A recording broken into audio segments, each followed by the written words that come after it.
गरीब की बेटी बनी रानी। मधुबन नगर में गोपाल नाम का दर्जी अपनी पत्नी सीमा और बेटी सुधा के साथ रहता था। सुधा का रंग सांवला था, इसलिए उसके लिए कोई भी रिश्ता नहीं मिल रहा था। इसी कारण गोपाल और सीमा बहुत परेशान रहते थे। अरे गोपाल भैया, सोनू के पापा का कुर्ता पजामा सिलने दिया था, तैयार हो गया क्या? बस बहन जी, एक सिलाई करनी ही बाकी रह गई है। ठीक है भैया, मैं शाम को सोनू को भेजूंगी, उसके हाथ दे देना। शाम को इनको शादी में जाना है, इसलिए आज पक्का तैयार कर देना भैया। शाम को पक्का तैयार हो जाएगा बहन जी, आप बेफिक्र रहिए। तभी सीमा भी उस औरत की आवाज सुनकर बाहर आती है। कैसे हो आशा बहन आप? वो मैंने आपको एक काम को कहा था, कुछ बात बनी या नहीं? हाँ वो बहन जी, मैंने बोला तो था एक दो जगह ना, लेकिन कुछ जवाब नहीं आया, क्योंकि ना मैंने उन सबको सच बोल दिया था कि लड़की का रंग सांवला है। अब किसी को धोखे में तो नहीं रख सकते ना। जी बहन जी, ये बात तो है। बहन जी, हम और आप होते कौन हैं ये सब तय करने वाले? जोड़ियां तो भगवान ऊपर बनाते हैं ना, इसलिए हमने सब भगवान पर छोड़ रखा है। वही मेरी बेटी का अच्छा भविष्य तय करेंगे। बात तो ठीक है भैया, पर आपकी बेटी का रंग ना कुछ ज्यादा ही सांवला है। इतनी आसानी से लड़के सांवले रंग की लड़कियों के लिए मानते नहीं है ना। अच्छा, मैं चलती हूँ भैया, आप कपड़े भिजवा देना। गोपाल देखता है कि इन तीनों की बातें सुधा सुन चुकी है, इसलिए उसने बात को बदलना चाहा। अरे बेटा सुधा, तुम अपनी माँ और उसकी सहेलियों की बातों का बुरा नहीं मानना, ठीक है ना? वो तो हम बस ऐसे ही। बस बापू, मुझे सब पता है, मेरे कारण आपको कितना सुनना पड़ता है। सब कितनी बातें बनाते हैं, मुझे अच्छा नहीं लगता। अरे ना बिटिया ना, ऐसा कभी सोचना भी मत। तू तो हमारी जिंदगी से भी बढ़कर हमें प्यारी है मेरी बच्ची। मैं भी आप दोनों को बहुत प्यार करती हूँ बाबूजी। अच्छा, लेकर आओ ये कपड़े, ना मैं सिल देती हूँ, हम बहुत थक गए होंगे। सुधा का उदास चेहरा देखकर गोपाल उस समय चुप हो जाता है। सुधा कपड़े सिलने लगती है। सुधा बहुत अच्छे कपड़े सिलती थी। एक दिन उस राज्य के राजकुमार का जन्मदिन था, जिसमें पूरे नगर को न्योता दिया गया। सुनो सुनो सुनो, नगर वासियों ध्यान से सुनो। राजकुमार आदित्य सिंह के जन्मदिन की खुशी में पूरे नगर को दावत का न्योता दिया जा रहा है। राजा विनय प्रताप सिंह और रानी राजनंदिनी अपने बेटे आदित्य सिंह का 24वां जन्मदिन धूमधाम से मना रहे हैं। राजकुमार आदित्य सिंह के जन्मदिन की दावत सचमुच देखने वाली होगी ना? मैं तो बहुत सुंदर तैयार होकर जाऊंगी। मैं भी बहुत सुंदर बन के जाऊंगी। पर हम राजकुमार को क्या उपहार देंगे? ऐसे खाली हाथ जाना तो अच्छा नहीं लगेगा ना। अरे हम क्या देंगे, हमारे घर वाले है ना, वो खुद देख लेंगे कि क्या देना है और क्या नहीं। हम तो बस वहाँ देखने जा रहे हैं। पूरे गांव के लोग राजमहल में होने वाले उत्सव में जाने के लिए तैयारियां करने लगते हैं। हम राजमहल कैसे जा सकते हैं जी? उपहार देने के लिए तो हमारे पास कुछ भी नहीं है। वैसे भी तुम्हारी तबीयत भी ठीक नहीं है। पर किसी को तो जाना ही चाहिए ना। सुधा, तुम अपनी सहेलियों के साथ चले जाना बच्ची। क्या? मैं? हाँ, यही सही रहेगा। सुधा को इसकी सहेलियों के साथ भेज देते हैं, नहीं तो महाराज और महारानी को बहुत बुरा लगेगा।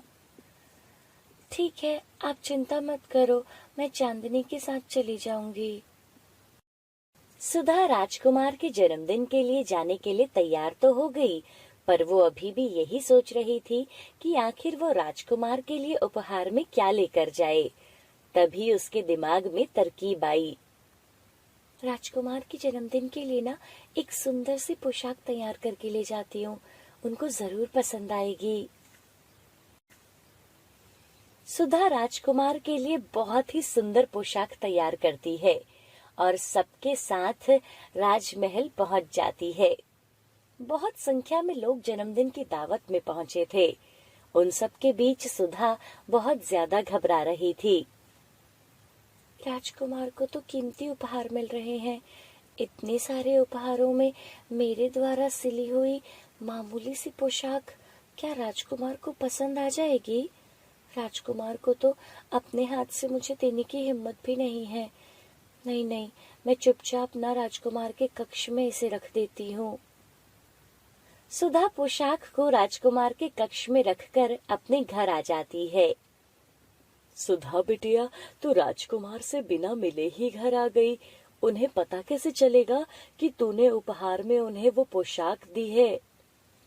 कोई बात नहीं बापूजी, वैसे भी अब तक तो राजकुमार इतने सारे उपहारों के बीच मेरे द्वारा दी गई पोशाक को भूल भी चुके होंगे। दूसरी तरफ राजकुमार जब अपने कमरे में पहुंचा तो उन्होंने वहां वो पोशाक रखी देखी। वाह, ये तो बहुत सुंदर पोशाक है।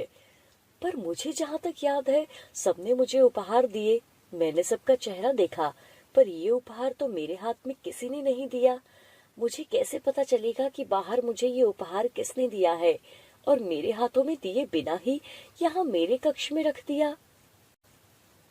राजकुमार महाराज, महारानी, सेनापति, दास दासियों सबसे पूछता है, पर किसी को भी इस बारे में कुछ नहीं पता था। राजकुमार हैरान रह जाता है कि ऐसा क्यों हुआ। किसी ने अगर इतना सुंदर उपहार देना भी था तो उसको सामने से देता, ऐसे चोरी छुपे क्यों दिया? राजकुमार वापस अपने कक्ष में जाता है, तभी उसकी नजर अपने कक्ष में एक गिरे झुमके पर पड़ती है। राजकुमार महल में सभी से उस झुमके के बारे में पूछता है, पर किसी भी दासी के पास ऐसा झुमका नहीं था। राजकुमार को यकीन हो जाता है कि ये झुमका यकीनन उसी लड़की का है जो उसके कमरे में वो पोशाक रख कर गई है।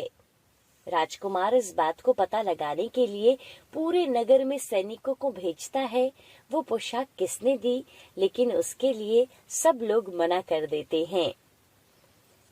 अरे, हमने तो राजकुमार को चांदी की बालियां दी थी, हमने कोई पोशाक नहीं दी। उस दिन गोपाल, उसकी पत्नी और बेटी सुधा जरूरी काम से नगर से बाहर गए थे, इसलिए उनसे पता करना रह जाता है। राजकुमार बहुत परेशान था। अब तो उसके पास एक ही रास्ता था। इस झुमके की असलियत जानने का पिताजी, मेरे पास एक ही रास्ता है। मैं अपना स्वयंवर रखना चाहता हूँ पिताजी, ताकि उससे उस स्वयंवर में सभी लड़कियां आए और वही पोशाक और गहने पहने जो उन्होंने मेरे जन्मदिन के उत्सव में पहने थे। मुझे पता चल जाएगा कि ये एक झुमका किसका है, फिर मैं उसी लड़की से विवाह करूंगा। इससे मुझे अपने प्रश्न का उत्तर भी मिल जाएगा। ठीक है पुत्र, अब तुम इस योग्य हो चुके हो कि तुम अपना जीवन साथी चुन सको। हम तुम्हारे स्वयंवर की घोषणा करवा देते हैं। राजकुमार उस झुमके के बारे में किसी से कुछ नहीं कहता। वो चुपचाप उसके बारे में जानना चाहता था जिसका ये झुमका था। नगर में घोषणा कर दी जाती है और ये बात गोपाल के कानों तक भी पहुंच जाती है। सुधा, अरे बेटी सुधा, नगर की सभी लड़कियां स्वयंवर के लिए जा रही हैं। अगर तुम नहीं गई तो महाराज क्रोधित हो जाएंगे।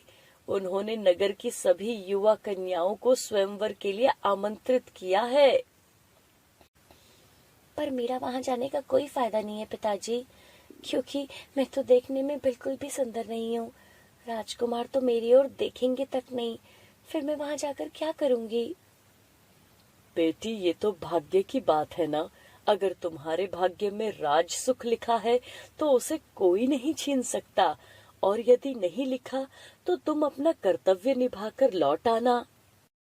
नगर की सभी लड़कियां उसी पोशाक में राजमहल पहुंचती हैं जो उन्होंने राजकुमार के जन्मदिन के उत्सव में पहनी हुई थी। राजकुमार की नजरें तो उसी लड़की को ढूंढ रही थी जिसका एक झुमका अभी भी राजकुमार के हाथ में था। राजकुमार ने आज वही पोशाक पहनी थी जो सुधा ने उसे उपहार में दी थी। इनमें से तो कोई लड़की नहीं है वो। आखिर ये झुमका है किसका? कहीं मेरी योजना विफल ना हो जाए। तभी सुधा भी वहां आती है और वो राजकुमार को देखती है। अरे, राजकुमार ने मेरी दी हुई पोशाक पहनी है। इसका मतलब राजकुमार को मेरे द्वारा सिली हुई पोशाक बहुत पसंद आई। वाह, ये देखकर तो मैं बहुत खुश हूँ। बापू जब ये सुनेंगे तो बहुत खुश होंगे। सुधा ये सब देखकर मुस्कुरा ही रही थी कि तभी राजकुमार आदित्य की नजर सुधा के एक झुमके पर जाती है। सुधा ने एक कान को बालों से ढका हुआ था। जिसकी मुझे तलाश थी। आप सब जानना चाहते हैं कि मैंने ये स्वयंवर क्यों रखा है? क्योंकि मैं अपना जीवन साथी चुनना चाहता था। जिस लड़की की मुझे तलाश थी, आज वो मेरे सामने खड़ी है। मैं उसका नाम तो नहीं जानता, पर आज जो मैंने पोशाक पहनी हुई है, उसी लड़की ने मुझे उपहार में दी थी। क्या वो लड़की मेरी जीवन संगनी बनना चाहती है? सब लड़कियां एक दूसरे का चेहरा देख रही थी, क्योंकि उनमें से किसी ने भी ये पोशाक राजकुमार को नहीं दी थी। सुधा तो सच जानती ही थी और वो हैरान रह जाती है। तभी राजकुमार उसकी ओर बढ़ता है और उसका हाथ थाम लेता है। राजकुमार, मैं आपके लायक नहीं हूँ। आपको तो मुझसे भी सुंदर लड़कियां मिल जाएंगी। प्रेम तो दिल से होता है। मैं तो उसी पल ही आपको अपना दिल दे बैठा था जब मैंने इस पोशाक को देखा। अब वो तुम्हारा एक झुमका मेरे कक्ष में गिर गया, तभी मुझे तुम्हारे बारे में पता चल पाया, वरना मैं तो सच्चाई जान ही नहीं पाता। और मेरी नजरों से देखो, तुम मेरे लिए दुनिया की सबसे खूबसूरत लड़की हो। सुधा अपने कान के ऊपर से बाल पीछे करती है तो उसका एक कान खाली था। फिर राजकुमार वो झुमका भी सुधा को पहना देता है। वहां खड़ी सभी लड़कियां हैरान रह जाती हैं। राजकुमार आदित्य सिंह को देख सुधा की नजरें शर्म से झुक जाती हैं। उसके बाद गोपाल और सीमा को भी दरबार में बुलाया जाता है और राजकुमार की शादी सुधा से करवाई जाती है। उसके बाद सुधा के जीवन में दुनिया की सारी खुशियां थी। रात का समय था और शांति की सबसे छोटी बेटी खाना खा रही थी। चाची, एक और रोटी चाहिए।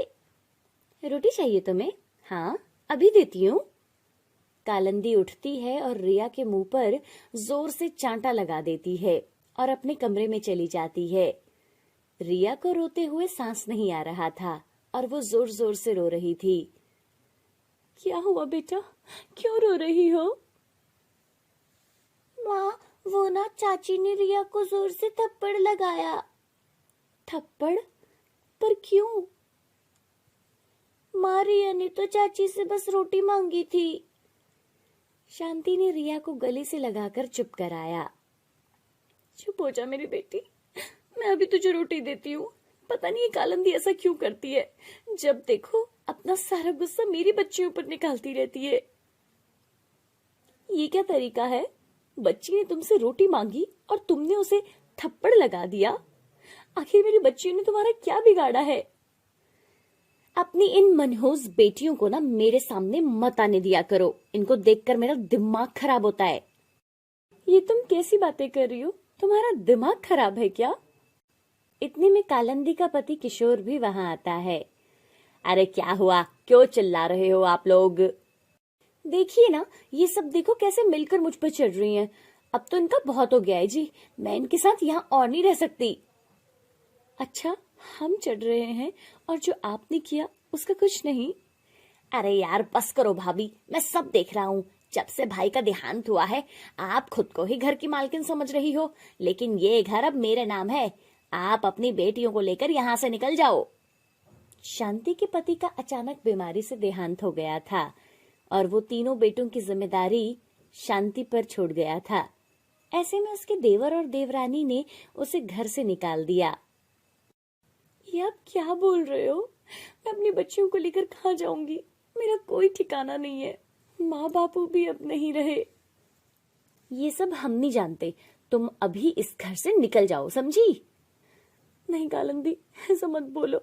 इस घर में मेरी यादें जुड़ी हुई हैं। मैं इस घर में बहू बनकर आई थी। इनके जाने के बाद आप इतना क्यों बदल गए हो? बदलना पड़ा। हमारा दिमाग खराब नहीं है जो अपने पैरों पर खुद ही कुल्हाड़ी मार लें। हाँ, आने वाले समय में ये तेरी तीनों बेटियां बड़ी होंगी तो इनकी शादी की जिम्मेदारी ना हमारे सर पर डाल देगी। चल निकल यहाँ से। शांति अपने देवर और देवरानी के आगे बहुत गिड़गिड़ाती है। देवर जी प्लीज ऐसा मत करो। इतनी रात में मैं अपने बच्चे को लेकर कहाँ जाऊंगी? तुम ऐसे नहीं मानोगी। किशोर और शांति उसकी बेटियों को और उसको सड़क पर धक्का देकर बाहर निकाल देते हैं और घर का दरवाजा बंद कर देते हैं। शांति को कुछ समझ नहीं आ रहा था कि वो अब क्या करे।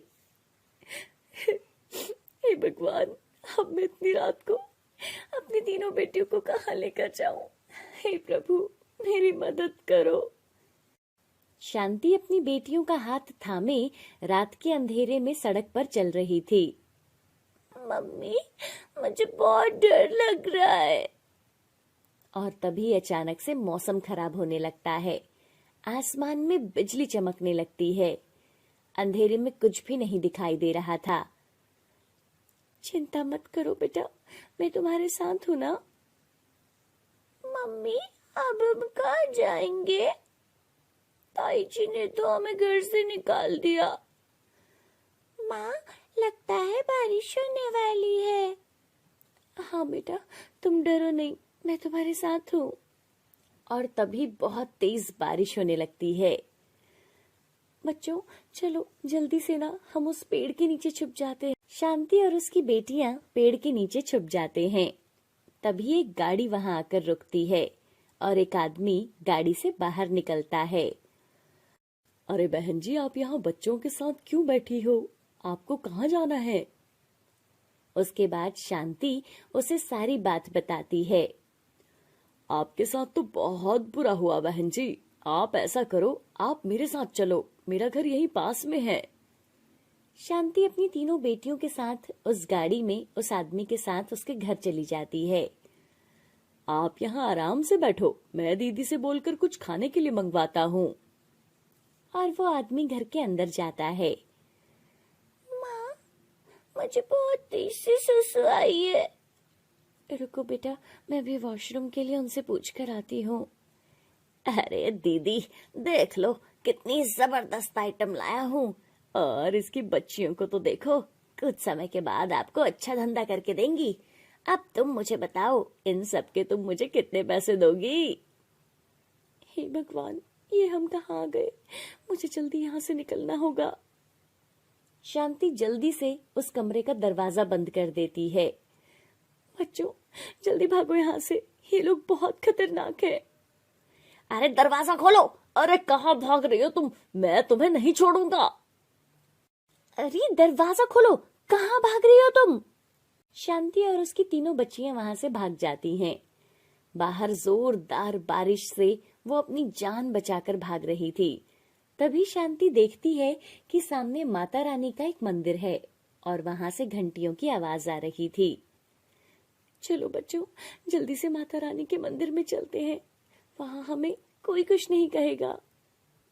तीनों बेटियां और शांति माता रानी के मंदिर में चले जाते हैं और दूसरी तरफ वो आदमी और औरत।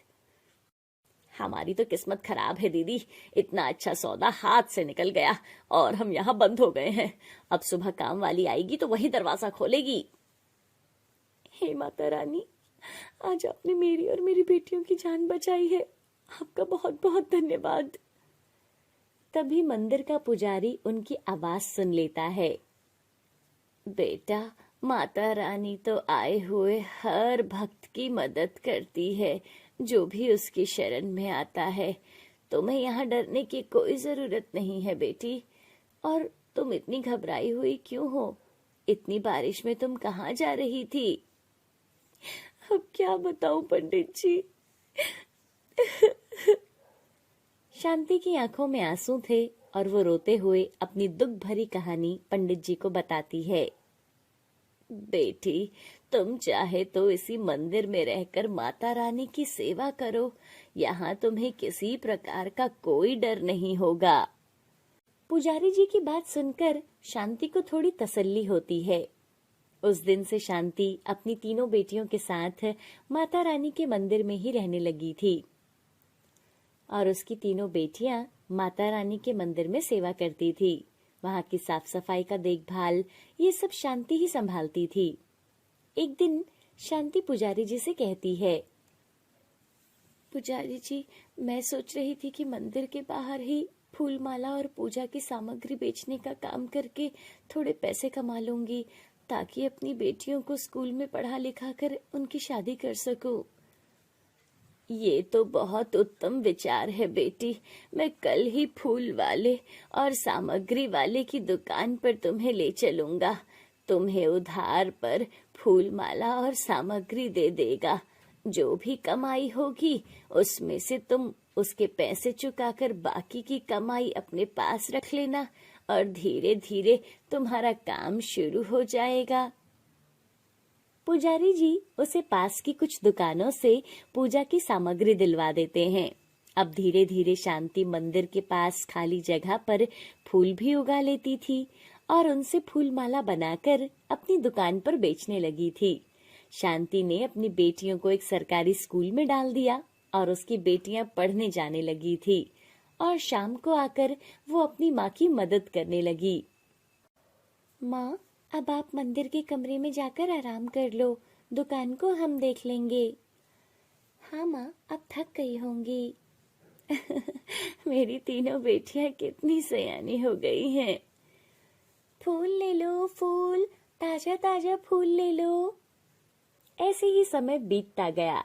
अब शांति और उसकी बेटियों को माता रानी के मंदिर में रहते हुए 15 साल बीत गए थे।